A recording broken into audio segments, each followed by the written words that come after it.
एक समय की बात है जब एक रुरु मृग हुआ करते थे। इस मृग का रंग सोने की तरह, बाल रेशमी मखमल से भी अधिक मुलायम और आंखें आसमानी रंग की होती थीं। रुरु मृग किसी के भी मन को मोह लेता था। यह मृग अधिक सुंदर और विवेकशील था और मनुष्य की तरह बात कर सकता था।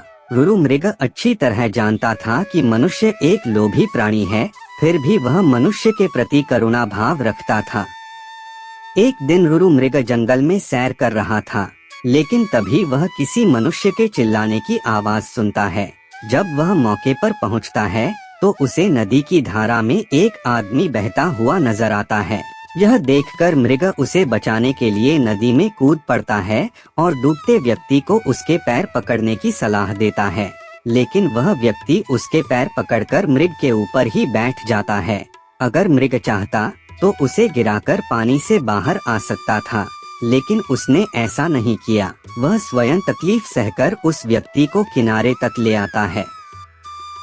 बाहर आते ही व्यक्ति मृग को धन्यवाद कहता है, तो इस पर मृग कहता है, अगर तुम मुझे सच में धन्यवाद करना चाहते हो तो किसी को यह मत बताना कि तुम्हें एक स्वर्ण मृग ने डूबने से बताया है।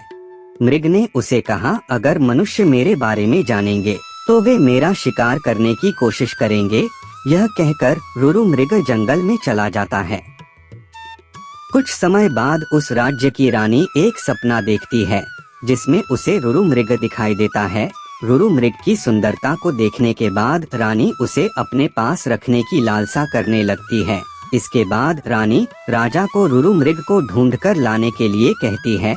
राजा बिना देरी किए नगर में ढिंढोरा पिटवा देता है कि जो कोई भी रुरु मृग को ढूंढने में मदद करेगा उसे एक गांव और 10 सुंदर युवतियां इनाम में दी जाएंगी।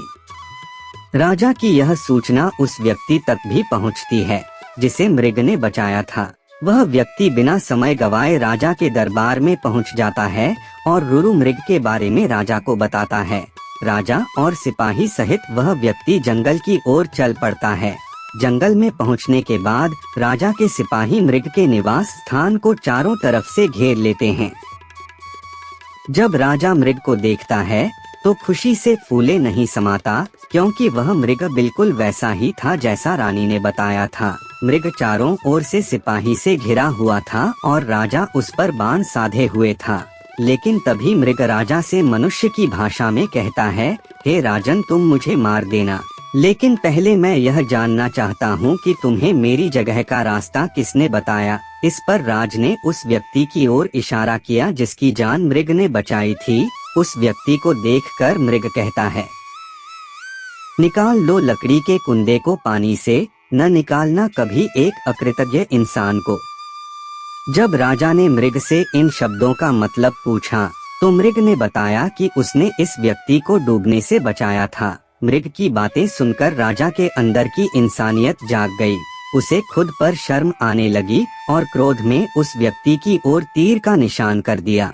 यह देखकर मृग ने राजा से उस व्यक्ति को न मारने की प्रार्थना की। मृग की दया भावना देखकर राजा ने उसे अपने राज्य में आने का निमंत्रण दिया। मृग राजा के निमंत्रण पर कुछ दिन राजमहल में रहा और फिर वापस जंगल लौट गया। कहानी से सीख। इस कहानी से हमें यह सीख मिलती है कि हमें किसी का एहसान कभी नहीं भूलना चाहिए, चाहे वह इंसान हो या जानवर।